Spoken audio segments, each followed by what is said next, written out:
Hello friends, मैं doctor Dwarka, consultant psychologist and sex counsellor. दोस्तों, आज हम बात करेंगे यदि पुरुष जो कि शादीशुदा है या विधुर है या वो युवा हो चुका है या स्खलन की उसकी एज हो चुकी है और वो स्खलन नहीं कर पाता है, तो फिर उसका स्खलन नहीं करने पर, उसके द्वारा स्खलन नहीं करने पर क्या क्या फिजिकल और मेंटल इम्पैक्ट उस पर आएंगे और क्या-क्या जोखिम उसे उठाने पड़ सकते हैं, ये हम इस वीडियो में डिस्कस करने जा रहे हैं। बहुत ही साइकोलॉजिकल साइंटिफिक जानकारी है। मुझे पूरी उम्मीद है आप इसे पूरा देखेंगे और अपने कमेंट से मुझे अवगत कराएंगे। और दोस्तों, मेरी एक रिक्वेस्ट है, मेरा ये चैनल ड्राइव साइकोलॉजी आप लाइक करें, शेयर करें, सब्सक्राइब करें और बेल आइकन प्रेस करें ताकि मैं इस तरह की नई नई जानकारी आपको दे सकूं। अब हम टॉपिक पर आते हैं। स्खलन एक शादीशुदा व्यक्ति के लिए या एक ऐसे व्यक्ति के लिए जो शादी की एज जिसकी हो चुकी है, उसके लिए एक बहुत ही ज़रूरी शारीरिक प्रक्रिया है। लेकिन बहुत बार पुरुष अलग अलग कारणों के चलते स्खलन नहीं कर पाते। ये अलग अलग कारण उसके व्यक्तिगत हो सकते हैं, सामाजिक हो सकते हैं, सांस्कृतिक हो सकते हैं, शारीरिक हो सकते हैं, जिसके चलते वो कई बार लंबे समय तक ऐसा नहीं कर पाता, स्खलन नहीं कर पाता।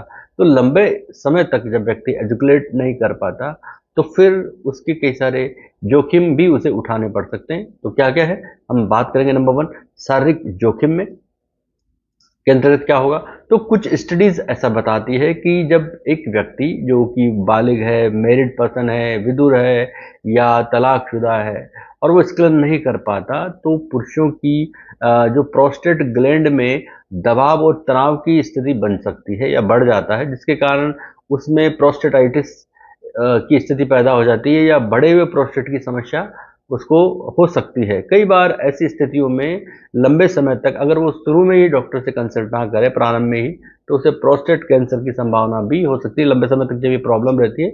इसलिए प्रोस्टेट फंक्शन के लिए स्खलन का होना ज़रूरी है या नियमित होना ज़रूरी है।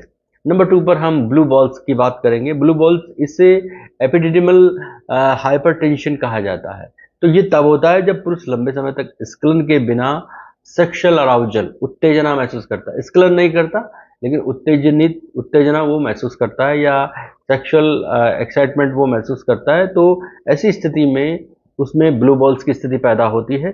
इसमें होता क्या है कि टेस्टिस में तरल पदार्थ जमा होता रहता है और इस तरल पदार्थ के जमा होने से टेस्टिस में दर्द हो सकता है, भारीपन हो सकता है, सूजन उसको महसूस हो सकती है। हालांकि ये गंभीर स्थिति नहीं है, इसको कई बार बिना उपचार के भी ये ठीक हो जाती है। लेकिन अगर ये लगातार बनी रहे तो फिर आपको डॉक्टर से कंसल्ट करना बहुत ज़रूरी है। इसके अलावा ऐसी स्थिति में पुरुषों में जब ऐसी ब्लू बॉल की स्थिति होती है तो उसको जो भी सेक्सुअल ट्रिगर है, यौन ट्रिगर जो उसके आसपास होते हैं, उनसे उसको बचना चाहिए। और इसके अलावा उसको डीप ब्रीदिंग करनी चाहिए। अगर उसको लगता है कि उसके टेस्टिस में दर्द है, भारीपन है, सूजन है, तो पहली कोशिश तो उसको एक बार डॉक्टर से चेकअप करा ही लेनी चाहिए। इसके अलावा वो साथ में डीप ब्रीदिंग की प्रोसेस कर सकता है। जितने भी सेक्सुअल अराउजल है उनसे अपना ध्यान हटा सकता है। जितना वो करेगा उतना अराउजल होगा, अराउजल होगा तो वो स्खलन नहीं कर पाएगा और स्खलन नहीं कर पाएगा तो वो भारीपन और सूजन बढ़ती रहेगी। तो इससे इसको ध्यान हटाना चाहिए और कोशिश करनी चाहिए कि डॉक्टर से कंसल्ट करें। नंबर थ्री पर, रेगुलर जब स्खलन नहीं होता है तो लंबे समय तक न करने पर कुछ पुरुषों में ईडी की समस्या पैदा हो जाती है, इरेक्टाइल डिस्फंक्शन की समस्या पैदा हो जाती है। क्योंकि कभी कभी शरीर जो है, बॉडी जो है, वो ऑप्टिमल सेक्सुअल फंक्शन के लिए किसके लिए संघर्ष करती है, कॉम्प्लेक्स करती है, जिससे पुरुषों में सेक्स के प्रति क्या होता है, सकारात्मक मानसिकता में गिरावट आने लगती है। जो पुरुषों के मन में सेक्स के प्रति पॉजिटिविटी है उसमें कमी आने लगती है और व्यक्ति जो है नींद में भी सो रहा है लेकिन उसको वो जो है तनाव, उस इरेक्शन की स्थिति उसमें महसूस करता है। नींद में भी उसको इरेक्शन की स्थिति महसूस होती है और चूंकि वो स्खलन नहीं करता तो ईडी की समस्या उसमें हो सकती है। तो जब व्यक्ति लंबे समय तक स्खलन नहीं करता तो नंबर फोर पर हम बात करेंगे, उसमें हार्मोनल इम्बैलेंस की स्थिति पैदा होती है। ये एक बहुत बड़ा रीजन है, बहुत बड़ा इम्पैक्ट है और इसकी वजह से कई सारे प्रभाव उस पर पड़ सकते हैं। तो हार्मोनल इम्बैलेंस की स्थिति पैदा होती है जिससे पुरुषों में कई बार टेस्टोस्टेरोन हार्मोन का लेवल जो है वो प्रभावित होता है और व्यक्ति खुश नहीं रह पाता, ना उसमें डोपामिन रिलीज होता है, ना जो सेरोटोनिन फंक्शन कर पाता है। तो इसके अलावा उसकी लिबिडो में भी कमी आने लगती है।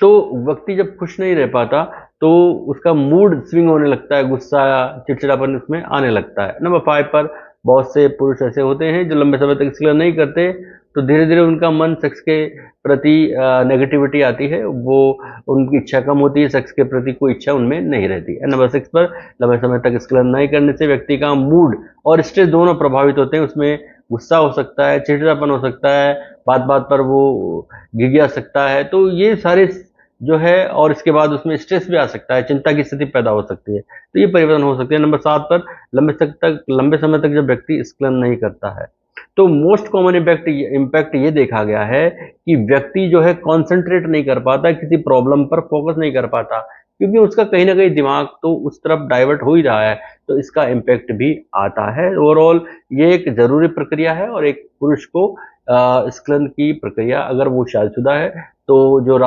प्रॉब्लम्स जो रिश्ते में आ रही है उनको दूर करके स्खलन की प्रक्रिया करनी चाहिए। इसके अलावा डॉक्टर से कंसल्ट करना चाहिए, काउंसलर से कंसल्ट करना चाहिए रिश्तों में प्रॉब्लम के अलावा। रिश्ते में कोई प्रॉब्लम है तो उस तरह से डिस्कस करना चाहिए, पार्टनर से कोई प्रॉब्लम है तो डिस्कस करके इस प्रॉब्लम को सॉर्ट आउट करना चाहिए। धन्यवाद, नमस्कार।